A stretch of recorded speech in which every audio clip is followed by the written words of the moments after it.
What is up, all of our liberty-loving friends? This is another fantastic episode of Good Morning Liberty. My name is Nate Thurston. Across from me is Mr. Charles Chuck Thompson. How's it going on this beautiful Wednesday here in Nashville, Tennessee, Chuck? That's right. It is another fantastic episode I hope so. of Good Morning Liberty. Purely hope so.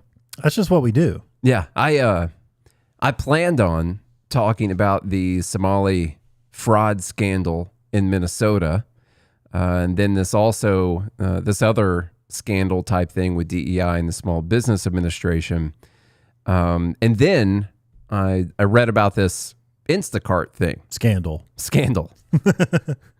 So different. This is a scandalous Wednesday. Yeah. Okay. Well, and it has to do with an old-fashioned word. Groceries. Oh, yeah. My grandma used to say that. Yeah. It's an old-fashioned scandal perpetrated by a brand new gig economy company. This is late-stage capitalism. Yes. Is what's happening right now. InstaSCAM.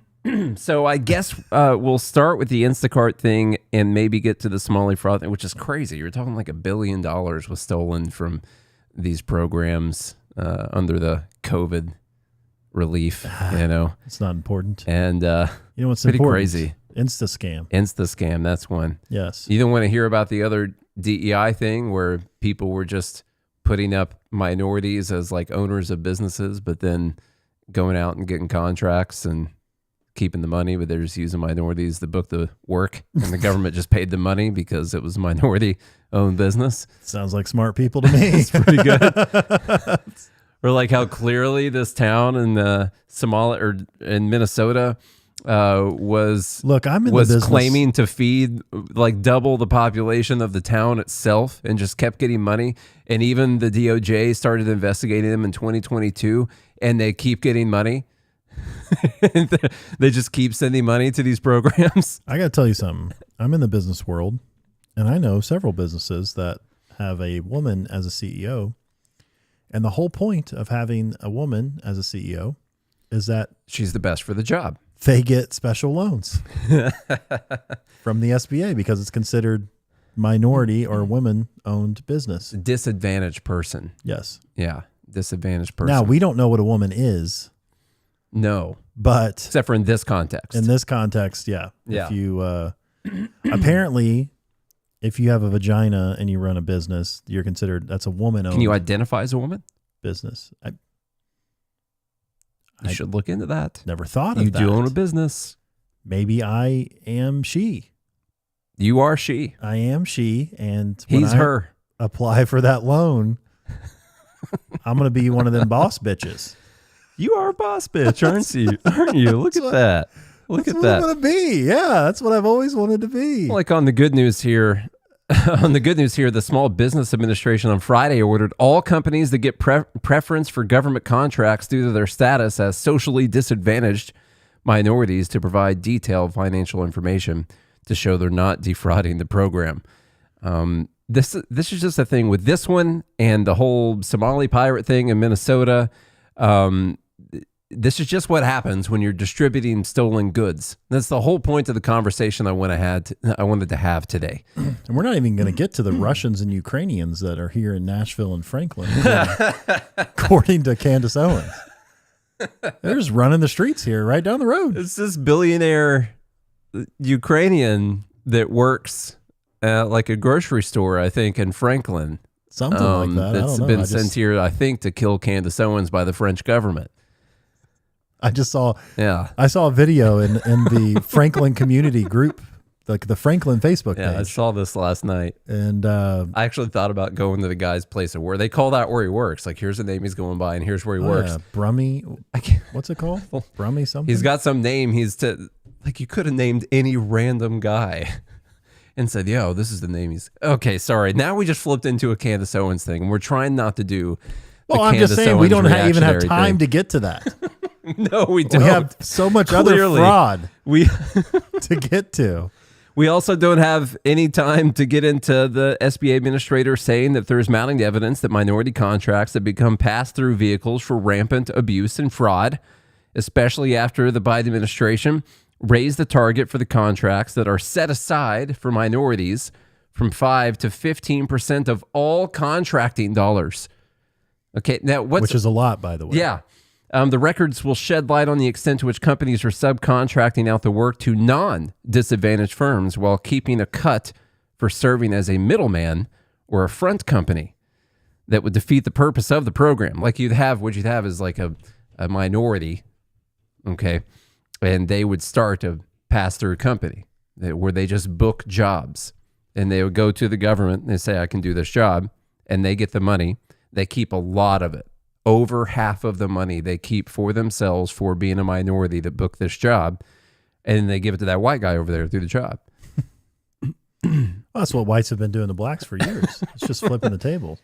I know personally, my own brother had this deal he was doing. I won't say in what vertical, but he was doing a deal, and the whole reason the deal was going to go through, and I think it did, one of the largest deals he's ever done, was because it was with a minority-owned business, and they got a special grant to be able to make this deal. It was over $1 million deal. So anyway, yeah, that's what's been happening. Like we won't talk about ATI Government Solutions, an 8A firm based on Native American ownership that is run by whites. Anish Abraham, senior director at ATI, acknowledged his company was a pass-through. They got a $100 million contract, kept $65 million of it, and then paid another firm $35 million to do the work. Sounds like we're in the wrong business. And what's wild is when this money's set aside, there's no, like, they don't have to compete for it. Like they got to fulfill like that 15% quota of giving money to minority-owned businesses. So it doesn't matter what they're charging for it. Nothing like that. Like this, they got to fulfill the 15% quota, or Biden's 15% quota of giving this money to minority-owned businesses with no competition, which is wild because I thought the government was always super concerned with there being adequate competition in the marketplace, and the government they would never have a monopoly or create monopolies or anything like this. You know, I mean, isn't this literally like violating Title IX and like giving certain things based on race or creed or nationality or origin? You might think that's the government not supposed to do that? No, you might think that's the case, but actually you're just a racist. Oh. Yeah. You're just a racist. Wow. So, I should repent for that. Yeah. Yeah. That's why you send me those Nick Fuentes videos all the time. I want to talk about the Instacart thing. I'm not prepared to talk about it at all. I read a bit of this article. This New York Times article came out. And of course, this is just the fault of just rampant, unfettered, late-stage capitalism is what we're dealing with. And by late-stage... As if your grocery prices weren't high enough. Yeah. By late-stage capitalism, really what I mean is, well, not in the joking way, we've made it to a stage in capitalism where you don't even have to go to a store to do anything. You just get on this phone that was also created under capitalism and go over the interwebs and send signals to space. Yeah, they go to space, they can come back, and they tell someone else to go walk around the store and pick up your grocery items for you and put them in bags, and then you pull up. They can either bring them, they could drive them to your house while you're taking care of your kids or sitting on the couch watching Matlock, whatever it is you're doing. Dateline, something like that. Yeah, you could be playing drums watching Cops. Exactly. While someone else is grocery shopping for you. And that's the stage of capitalism that we're in. But there's this new thing people are testing out. They call it dynamic pricing. Dynamic pricing. All right, so same product, same store, but on Instacart, prices might differ. By the way, they've been doing this with apartment complexes for years. Well, they've been doing it with everything for years. It just happens on a lot slower time horizon. Yeah, okay, you remember when we were living in apartments back in Nashville? We were a lot poorer than we all are. We're still poor, but a lot poorer. And you would call to try to get like prices for like a 2-bedroom or 3-bedroom. And they're like, well, all of our units are uniquely priced. Yeah. But aren't they the same unit? Like, it depends on the view. Remember that view we had in that place? That was good. That tree was, it was good. Yeah. A Belle could go right out the window, right to the tree, and then come back. Yeah. Belle's my cat, by the way, who's still alive. Yeah. Which is nuts. Every day. I'm like, you kidding me? Every day. Is she like 20 now? Good job. Yeah. She's 15. 15. All right. On a Thursday in early September, more than 40 strangers logged into Instacart, the grocery shopping app, to buy eggs and test a hypothesis. Connected by video conference, they simultaneously selected the same store, a Safeway in Washington, D.C., and the same brand of eggs. They all chose pickup rather than delivery. The only difference was the price they were offered. $3.99 for a couple of lucky shoppers, $4.59 or $4.69 for others. And a few saw a price of $4.79, 20% more than some others for the exact same product. Now, I have to say, how many dozens of eggs of that same product did they have? One factor you have to consider is like, okay, after the first 20 orders, let's say you only have 40 left. Mm-hmm. Okay, the first 20 orders come in. It's like, oh, well, now I have 20 left. I got to raise the price a little bit, try to discourage people from buying eggs because we don't have very many in there. And then you get down to 10, and you're like, well, I got to raise it a little more. That happens. So you're saying scarcity. You're saying supply and demand. Yes. Could actually dictate that the prices should go higher. Possibly. I don't know. Maybe they're scamming people. They actually claim that it was not based on supply and demand. Actually, so far, they've claimed it wasn't based on anything. All right. So far, it essentially sounds like they're just testing to see what people will pay for the products. I understand. I want to get this out of the way before I forget to be empathetic or whatever it is that people say. I understand because when I first read this, I'm like, well, shouldn't everyone get charged the same price? Like they're getting the same thing off of the same shelf on the same day.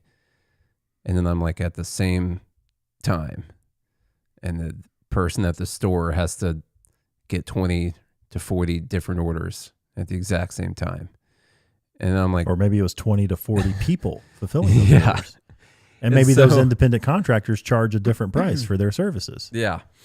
Somebody who has a 5-star rating might be, $20 an hour, and somebody who has a 4.5-star rating might be $18 an hour. I don't know how they base payments for people. I'm just saying those are all the possibilities. There's a lot of different variables in this that could have happened. Like, look, I run a business where I have independent contractors, and depending on their skill level and what they do, I charge a different hourly rate for them, and I pay them a different hourly rate based on what they do. Yeah. And some people who do the same thing, exact same thing, some of them make more money than others because they have let's say, a higher 5-star rating.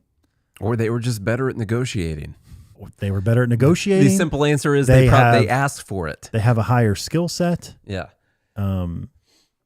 It happens all the time.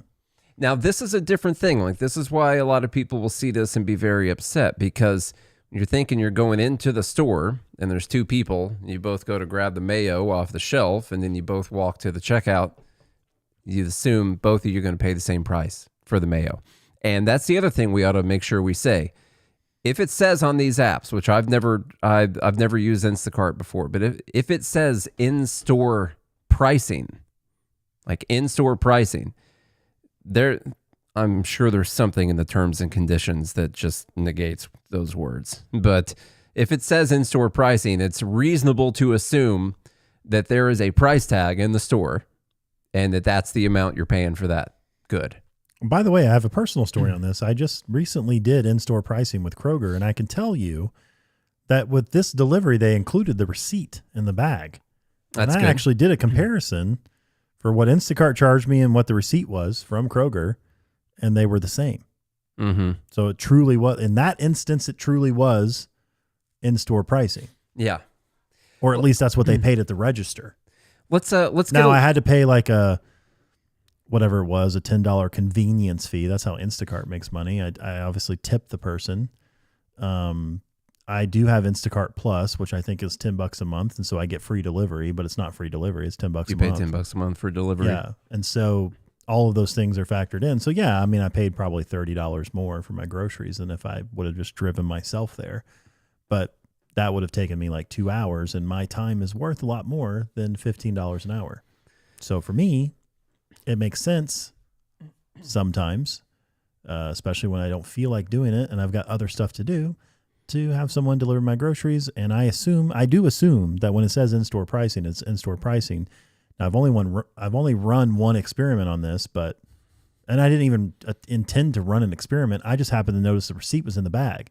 And I was like, I wonder if they actually did that. And I remember looking and being like, yeah, they're the same. Next time you go to a grocery store, you should run an experiment, get on the Instacart app, and then the other part, bring 40 friends with you to the store. And then all of you get on there at the same time while you're physically looking at the price tag on the shelf and see what Instacart is going to charge you for that thing. While it says in-store pricing. While it says in-store. Yeah, do that. Because they claim they all were ordering for a pickup order at the same store. So, you're thinking like maybe it's based off of their location or something like that. No, this is picking up groceries physically from this store. Now, maybe there's something wrong in the system. These people are on a virtual call, and maybe the system still picked up that someone was in LA ordering from DC, and someone was in Nashville ordering from DC, and someone was in New York ordering from DC, and it's somehow like based off of their location what that good goes for. I don't know. Let's get a little bit more info here. Maybe there's some more. The shoppers were volunteers participating in a study published on Tuesday and organized by the Groundwork Collaborative, a progressive policy group, and Consumer Reports. Can't stand Groundwork Collaborative, by the way. We've talked about them a few times in the past. My God. A nonprofit consumer publication in tests in 4 cities across the country. Nearly 200 volunteers checked prices on 20 grocery items on Instacart. On item after item, they found significant differences. In a Target in North Canton, Ohio, some shoppers were charged $3.59 for a jar of Skippy peanut butter, and others could get for $2.99. At a Safeway in Seattle, some people paid $3.99 for a box of Wheat Thins, while others paid $4.89. At a Target in St. Paul, Minnesota, some people were charged $4.59 for a box of Cheerios that others could get for free because they were looting the store. Also, does it matter what you're checking out with, whether it's a credit card or an EBT card, or did they all use the same payment method? What matters is that this is capitalism, and that's why the government should pay for everything. That's true. Yeah. Yeah. That's we need them government-run stores they're going to have there in New York's. Yeah. Let's see. An Instacart, but let's get some info here. An Instacart spokeswoman said that stores on its platform set their own prices, and that some of them engaged in pricing tests to learn what matters most to consumers and how to keep essential items affordable. Quote, the pricing tests are short-term, randomized, and designed so that people may see slightly lower prices and some may see slightly higher prices, with the goal of helping retail partners understand consumer preferences and identify categories where they should invest in lower prices. And higher prices. And also higher prices. Yes. I can see where this data could be beneficial to you, especially for things that aren't selling like hotcakes, They're like, it turns out you can actually get a little bit more for this thing over here. We found people are willing to pay a little bit more. This thing that like people, sure, they want it, but they don't deem it that valuable to them. You could actually then afford to lower the price on that one and move some of those things off your shelves too. So you can see why this whole dynamic pricing or these pricing experiments would be beneficial. And like I said earlier, people have been, these tests have been happening for a long time. They just happen on a very slow time horizon. The people that supply the goods, they're trying to figure out what you can sell it for. They got people on staff trying to tell you what these items can go for. Here's what we're selling it to you. Here's what we think it can go to. That's based on all kinds of tests and studies and data over all the different stores that they're supplying. And the managers of the stores themselves, they've been trying to figure out what they can charge for this and not charge for that. And now, in today's day and age, in 2025, what's happening is there's, AI working this out for everyone. And it happens very quickly, where it used to be like overnight they might change the price, or next week they might change the price. Now it's like it sounds like you're millisecond. You're describing something that's going to be the best for consumers in the long run. Well, it's the most efficient use of everyone's resources towards the goods that they value the most, and not wasting resources towards goods that people don't value the most, and being able to get things that aren't super popular for cheaper prices. And then they're charging higher prices for things that are super popular, but those offsetting the lower prices on the other, like directing resources towards their highest and best use. Sounds like a hellish nightmare to me. That sounds like normal free trade. Yeah. Look, I'll just want to give my overall opinion on this. I'm not necessarily upset at them for doing this. I think what's happened, this is what is beneficial about living in a free society, is that companies are allowed to experiment and do what they want. Media companies are allowed to report on it. And if it upsets people, well, that's how you change things in a free economy. If this upsets enough people where they stop using Instacart, Instacart's going to be like, well, we're not going to help our retail partners do this anymore because we're losing customers. And so we're going to give them just a strict price and not change it. And they can run this experiment again and whatever. That's how a free world works. Yeah. So who cares? I do understand like why people feel like you would feel screwed over a little bit if you're getting the exact same item off the exact same shelf at the same time, just purely because they were just checking to see if you'd pay that much. But that's the way that pricing works. And all the prices you see are them checking to see if you'll pay that much. That's all it is. They've just been doing it very slowly over a long period of time. You can have gas stations right next to each other that could be 5, 10, 15, 30 cents difference. Mm-hmm. And guess what? There's cars at both. Yeah. The gas station I drive by every morning, I drove by Monday. I was like, wow, gas is really cheap. Thanks, Trump. And then I drove by on Tuesday. It was 30 cents higher than what it was on Monday. And I was like, damn it, Biden. This is Bidenflation happening right now. Inner dialogue. That's what I was saying. And I was also like, it's not like maybe they did. I didn't stake the place out all night. But it's probably got the same fuel in their tanks that they had as the day before. What changed is the market and what they decided they could charge people. And we deal with that at gas stations literally every day.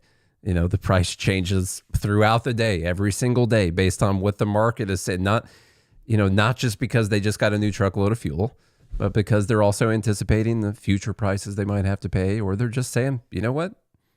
People will pay this. Turns out we raised it to this and the pumps are still full. So we should raise it to this. Yeah. Let's see what happens. That's the way this auction works. Everything is an auction all the time. We're used to it being a very slow auction that takes a long time for those, relatively, compared to AI, takes a relatively long time for those price signals to filter through and for people to make those decisions. Well, look, and when you're using a computerized app, you could change the price every nanosecond. In a grocery store, you have to go around, change all the stickers. Yeah. That takes a lot longer. You know, you don't even have the convenience to actually physically run around the store until we get them Tesla robots in there. Well, they're just what some stores are, they're switching to digital price tags. Mm-hmm. And so instead of having to go physically change the thing, I think a lot of Walmarts already have that. They're just I've never actually seen a digital price tag anywhere here in Nashville, but I think they do at the Franklin Walmart when you go. I think when you go and get groceries, you and the other Ukrainians hanging out there in Franklin, all your other hitmen going over to the Walmarts with your digital prices, talking about how much you hate Candace Owens in French. No, actually, no. Candace and we go grocery shopping together. Okay. Yeah. You're a bodyguard? Maybe. I can't say. Okay.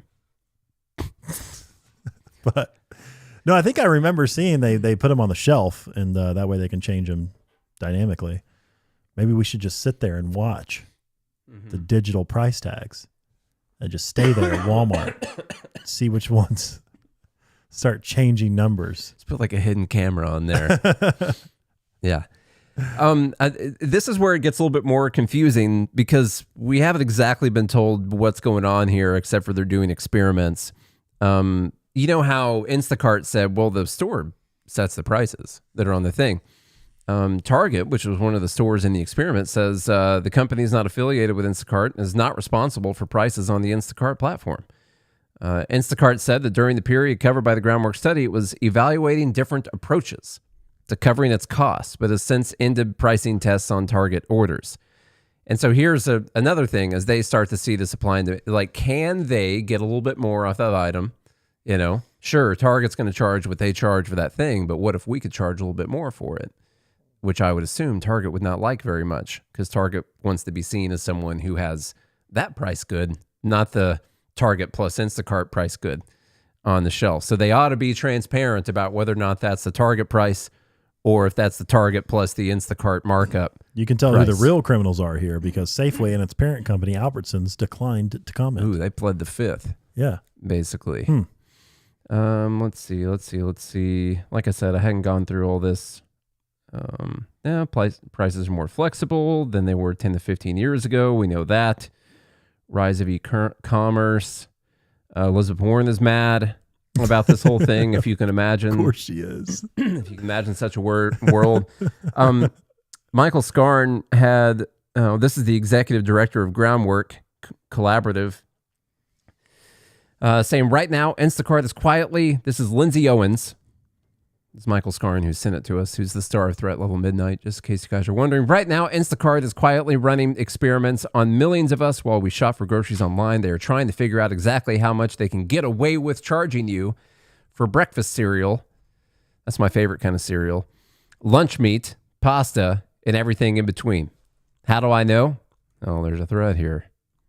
They did the thing, you know that. Instacart charged shoppers different prices. We're in the midst of the largest grocery store affordability crisis in a generation. Thanks, Biden. Quote, this isn't about managing scarcity or efficient markets. I said, it's about pushing to figure out the maximum amount you are willing to pay and squeeze it out of you. Companies no longer price according to how much it costs them to make something. Instead, they price based on what you are willing to pay. That's always been the case. I feel like Jordan Peterson summed this up really well in his "Don't Be a Victim" speech. You know, and he summed it up by saying, you know, he said we have a bad system, and he said essentially, like, I take this thing and I pack all of my impression into this thing, and I offer you it for a little bit of money, and you, with all your oppression and everything, decide, okay, I'm willing to give you that much money for this thing with all the oppression and everything packed into it, you know? But he said, because we have that system, that's why we have 10% of the world that has freedom. You know, like at the price of something, everything is factored in. One of those factors being, what are people willing to pay for it? You know, a lot of companies, especially when they start, they do these market tests. Okay, they say, like, okay, what is our bell curve? Okay, on something that we price out. Okay, it's like they now have it's not GoFundMe, but what are some of the websites where you can like fund Kickstarter? They have like Kickstarters now where you can actually like do legitimate test of a product that you're offering and say, like, okay, would you buy this thing for $20 or $40? And people will pay different prices, sometimes because they want to fund the company and see it come off the ground or whatever. But all that data they can use, and then they realize, okay, well, I can release this for $29.99 retail because it cost me $5 to make. I can sell it to the retail store for, you know, $15. They're going to sell it for $30, and I get to make a $10, you know, profit margin or whatever. Or they're like, oh, I figured out I can only, you know, charge $24.99 for this. That's all people are willing to pay, or that's the maximum on the bell curve. Because some people are willing to pay more, some people are willing to pay less, but you want to maximize the bell curve. There's a bell curve in all of this, and that changes over time. We're not talking about just the price today or the bell curve today. There's one tomorrow. Well, there's one next hour. Conditions change. The market changes. There's more competition in the market that changes. So costs can go up and down. There could be tariffs. There could be all kinds of stuff that gets thrown into that. A virus could infect the product and change the price of it. Yeah, a lot of stuff. Yeah. You hate it when that happens, but that's what happened with COVID. There's nothing you can do about it. Exactly. Where she says companies no longer price according to how much it costs them to make something. That's not That's not the way that companies price things, like what you've been going into. And it's not the way you want companies to price things either. The way that you decide how we use these resources is by seeing what these things that the companies are making are worth to people. The value of something is what someone's willing to pay for it. And it tells you where those resources need to go. Which, by the way, there are medals in this Stanley Cup right here. Not the hockey one, but the Stanley drink cup. And there are metals that are in this Dr. Pepper can right here, and there are metals that are in this foam. And what people are willing to pay for these things determine like where those scarce resources go. And you want to know whether or not you're wasting resources, whether or not you should find other more efficient manners of producing it, or whether or not you should stop producing it at all. That's an important thing too. And you don't want to base things off of what it costs them to make something, because then what's their incentive? If they're like, that's cost plus is what you're arguing for. If they're like, we've all decided that it's only moral for people to pay what the cost is plus 10%.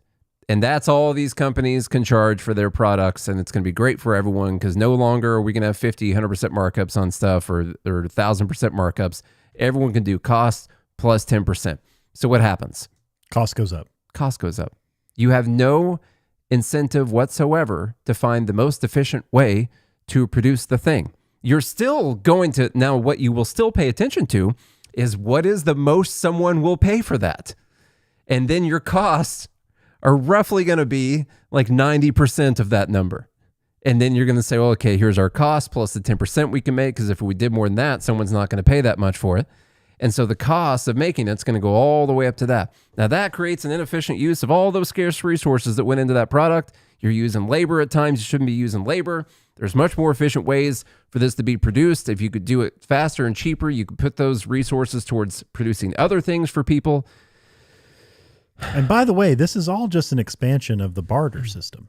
Mm-hmm. It's the same thing. Like if you take it all the way back and imagine being like, okay, I'm going to trade you, 5 ears of corn for this shirt you're going to sew for me. That's all we're doing. Yeah. You have a medium in the middle to mediate that barter system. You're like, okay, 5 ears of corn is worth this much to me and my family. It's worth this much to that person and their family because they don't know how to grow corn, but I do, and I don't know how to make shirts, but she does. It's definitely a she. And so that's what we know. I'm going to trade these 5 ears of corn, and maybe I'm underpricing myself. I don't know. Maybe she would take 2 ears of corn for it. Maybe I'm paying more, but I value that shirt because I just ripped a hole in my shirt. Actually, I fought a bear, and so the shirt was completely ripped to shreds, and I need the shirt so I can go to the bar on Saturday and church on Sunday. And so I've got this corn I've been producing, and that's all it is. It's an expansion of the same system. It's best just to have money as a medium in that, because maybe the person who's fixing your shirt doesn't need any more corn. But maybe she can get money from you, and then she can go get stuff that she actually needs. And so like that's molasses.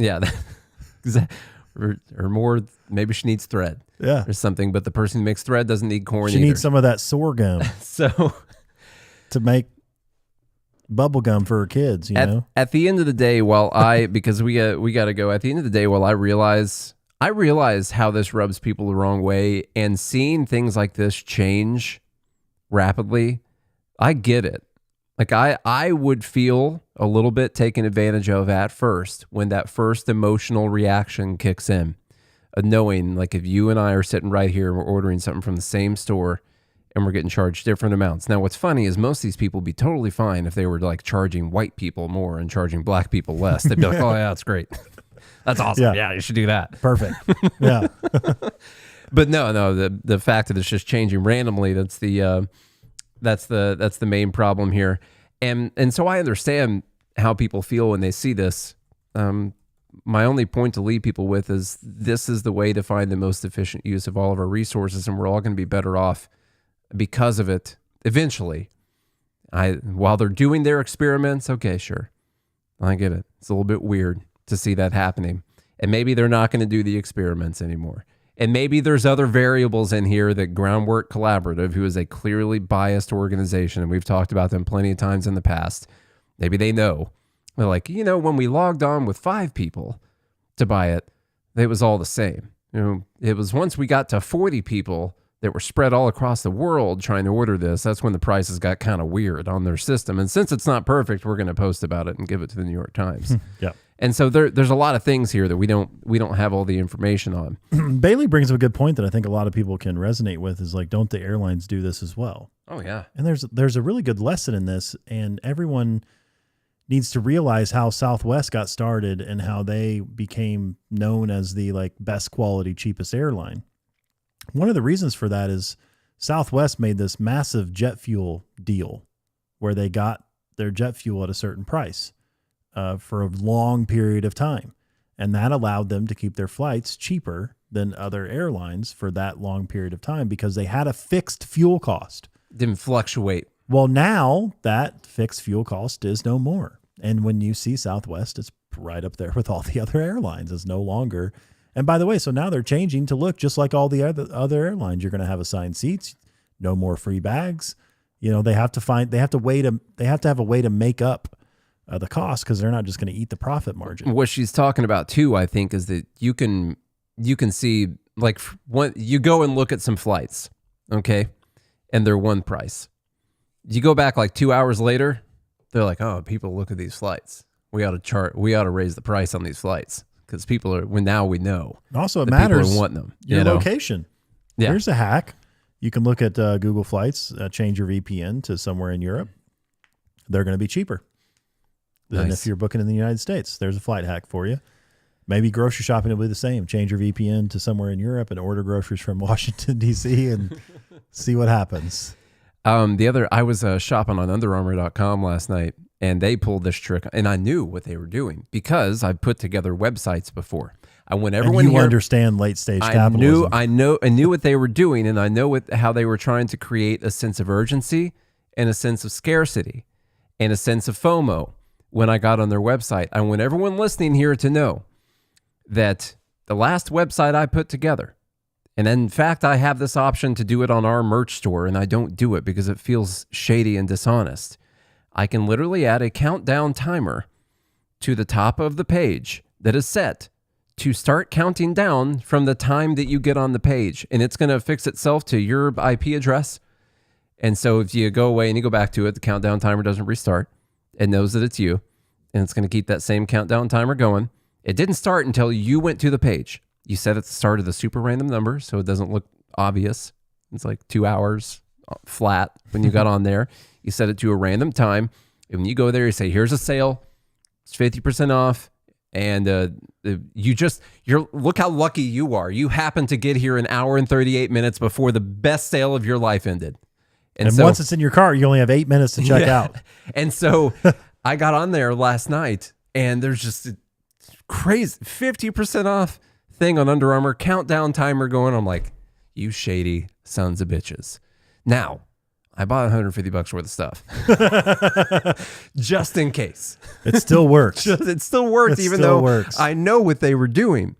And it's because I had that Honey app on there, and it actually stacked 3 different promo codes, and I got it was a crazy deal. Yeah. But just so you know, they do that. And that's a way of changing the prices for you right then. And they're going to give you a fixed amount of time to buy it right then, or it's going to go back to where you got to pay full price for whatever the stuff is. Like, this happens. Well, and the whole thing, I think, is most people are economically illiterate, and they base most of their life off their emotional reactions to things, and then they just travel down that path without trying to have a nuanced conversation about what actually is going on. Now, knowing all this, because you listen to this show, you can still decide for yourself, like, okay, what Instacart doing is wrong and I'm not going to support them. Great. They'll listen to that. You're free to do that. Some people you'll be like, oh, I understand what they're doing. I don't really care because it's convenient for me. And if I have to pay 50 cents more for eggs than what's on the store, compared to what Nate pays or compared to like what's on the store shelf or whatever, it's worth that convenience. I don't even notice the dollars and cents because I'm so rich. If that's you, I'm not saying it's me. If that's you, fine. And you know what? If it's profitable, you have the freedom to do that. If it's profitable, someone else will start a different app that promises 100% they will never change this. They will only charge you exactly what the ticket says inside the store right now, today. It'll never change solely based on what time of day it is or whatever. And if that's a profitable idea, if there's a way to make money off of that, then they'll do it. And if people want to do the research and expose this kind of stuff, whatever, free to do that too. You can go to the competition. You know, like if you can charge $500 an hour for your time, and the grocery store is going to take you 2 hours to do, well, that's $1,000. And if you're going to if you pay an extra $500 for that service, you still made money. Yeah. By the way, as long as you were, working during those hours, all of those things come into consideration and all of this freedom, by the way, happens in a late stage capitalist society.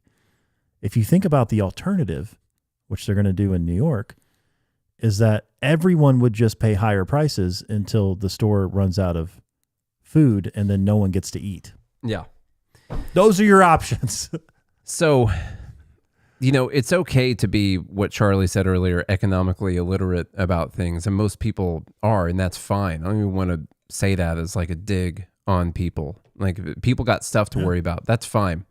Where it becomes an issue is where you're economically illiterate and then you see something and it makes you emotional, and that's fine too.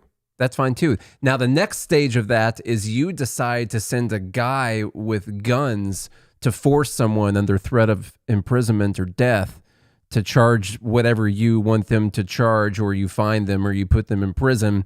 That's where you screwed up. So it's fine to be emotional about it. It's fine to not know every single detail about how free market economics works. That's the whole point anyway, is that you got this spread out diffuse knowledge among all these people. That's all fine. The problem becomes when you decide you're going to use force and force other people to do certain things. Then you done messed up, Ron. Mm-hmm. Yeah, that's the thing. People that have these emotional reactions then use that as a basis to form law, and that's where we go wrong. So anyway, if you guys enjoyed this conversation, we kind of just did a more of an economic deep dive, which I think is fun. Share it around. I hope you learned something. I hope I learned something. I feel like I learned something throughout this process. You learned about the Somali pirates pillaging the Minnesota welfare funds. Mm-hmm. I learned about the Russians running rampant just 10 miles down the street. Mm-hmm. So it's a big problem. I'm hiding my wife and I'm hiding my kids. Yeah. And dogs. You should. I heard these Ukrainians are eating dogs. No, I heard it. Someone said that. It's serious. A person I didn't solicit. I didn't really even solicit. They had thought it was important enough to bring to us because we got an email.